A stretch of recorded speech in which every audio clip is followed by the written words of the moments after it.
Good morning प्यारे बच्चों। आज हम लोग अपनी क्लास इंटरमीडिएट की जो पहली पोएम है माई mother at 66। My mother at 66 बेटा, उसका हम लोग आज सेंट्रल आइडिया देखेंगे एकदम सिंपल तरीके से, और आपको बहुत ही आसानी से याद हो जाएगा। बहुत ही सिंपल वर्ड्स में लिखा गया है। देखिए लिखा क्या गया बेटा, इसको रचा जाता है। जो भी हमारी कविता होती है उसको रचा जाता है लिखने की बजाय। अगर हम उसको कंपोज बोलेंगे तो हमारे लिए ज़्यादा बेटर रहता है। देखिए the poem my mother at 66 has been composed by the poets Kamala Das. कविता my mother at 66 has been composed. My mother at 66 जो कविता है इसको रचा गया है बाय द पोएट्स, जो कवित्री हैं कमला दास द्वारा। She was returning from her mother's home. वह अपने माँ के घर से लौट रही थी। वह अपने माँ के घर से लौट रही थी।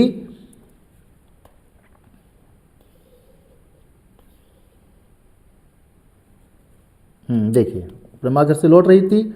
Her mother was sitting in a car. उसकी माँ कार में बैठी थी। बिसाइड हर, बिसाइड मतलब बगल में। वो उसकी माँ और जो पोएट्स थी वो दोनों कार से एयरपोर्ट की तरफ जा रही थी। तो उसमें क्या था, her mother was sitting in a car. उसकी माँ कार में बैठी थी उसके बगल में।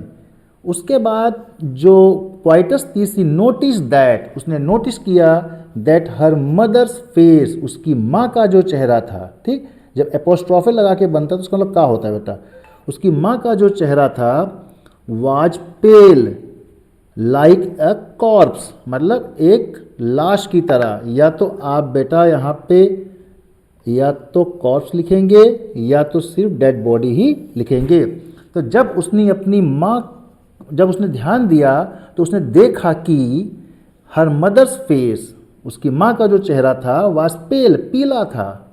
पेल मतलब पीला, पीला था। लाइक अ कॉर्प्स, एक डेड बॉडी की तरह। ठीक है। उसके बाद सी थॉट, उसने सोचा that her mother had grown या बिकम ओल्ड। उसने सोचा कि उसकी माँ बूढ़ी हो चुकी थी। उसने सोचा कि उसकी माँ बूढ़ी हो चुकी थी। या तो बेटा आप ग्रोन का प्रयोग करेंगे या तो बिकम का प्रयोग कर देना। दोनों में से किसी भी वर्ड को आप लिख सकते हैं। तो उसने जब सोचा कि उसकी माँ बूढ़ी हो चुकी थी, जल्दी ही, सून सी पुट अवे या अलग कर दिया, या गेव अप, दोनों में से आप किसी को भी लिख सकते हैं। गेव अप मतलब होता है बेटा त्यागना।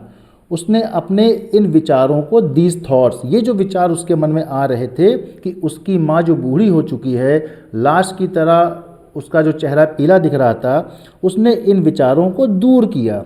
आफ्टर दैट, इसके बाद। आफ्टर दैट मतलब इसके बाद। इसके बाद शीशा, उसने देखा कार के बाहर, देखो आउटसाइड द कार, कार से बाहर उसने क्या देखा, शीशा। यंग ग्रीन ट्रीज, उसने कुछ युवा हरे हरे पेड़ देखे, या जो नए नए बाहर पेड़ देखे जो हरे हरे थे। एंड हैप्पी चिल्ड्रेन, और काफ़ी खुश बच्चों को देखा कार से बाहर। सी रीच्ड द एयरपोर्ट, उसके बाद वह एयरपोर्ट पहुंच गई। एंड, और नोटिस्ड, और ध्यान दिया, फ्रॉम द सिक्योरिटी चेक, की जो पोएट्स थी बेटा वो अपना सामान लेके सिक्योरिटी चेक के पास चली गई जहाँ पे सामान चेक किया जाता है। फिर वहाँ से उसने क्या किया, उसने नोटिस किया वहाँ से, she noticed from the security check that her mother's face, कि उसकी माँ का चेहरा was pale like winter's moon, उसकी माँ का जो चेहरा था वो ठंडी में जो चंद्रमा निकलता है वैसा ही बिल्कुल पीला पड़ चुका था। जैसे चंद्रमा ठंडी में पीला पीला दिखता है, वैसे ही बेटा उसकी जो माँ का चेहरा था वो ठंडी वाले मून के समान पीला पड़ चुका था।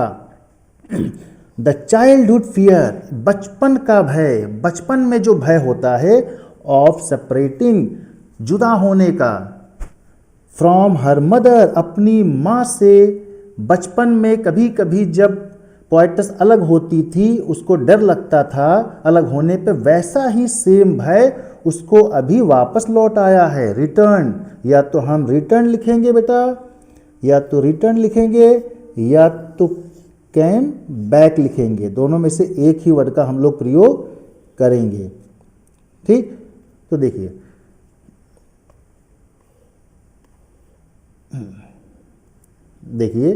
द चाइल्डहुड फियर, बचपन का भय, ऑफ सेपरेटिंग, जुदा होने का भय, किससे? अपनी माँ से।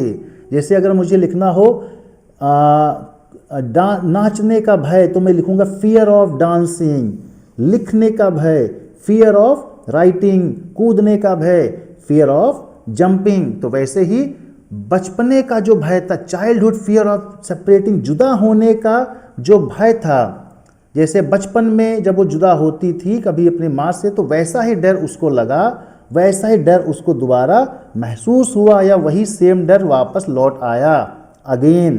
बट सी स्माइल्ड, लेकिन वो मुस्कुराई, एंड सेड गुड बाय, और अलविदा कहा, टू हर मदर, और अपनी माँ को उसने अलविदा कहा बेटा।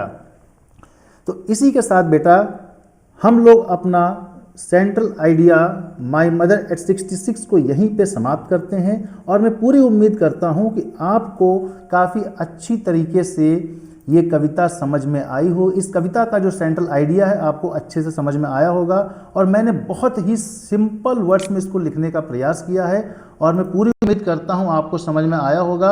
और मैं इसी के साथ बेटा अपने लेक्चर को समाप्त करता हूँ, इस उम्मीद के साथ में कि आप ज़रूर ही मेरे चैनल को लाइक और सब्सक्राइब करेंगे, और अपना बहुमूल्य जो आपका कमेंट होगा आप उसको मेंशन करेंगे। इसी के साथ बेटा मैं आपसे अलविदा लेता हूँ। धन्यवाद।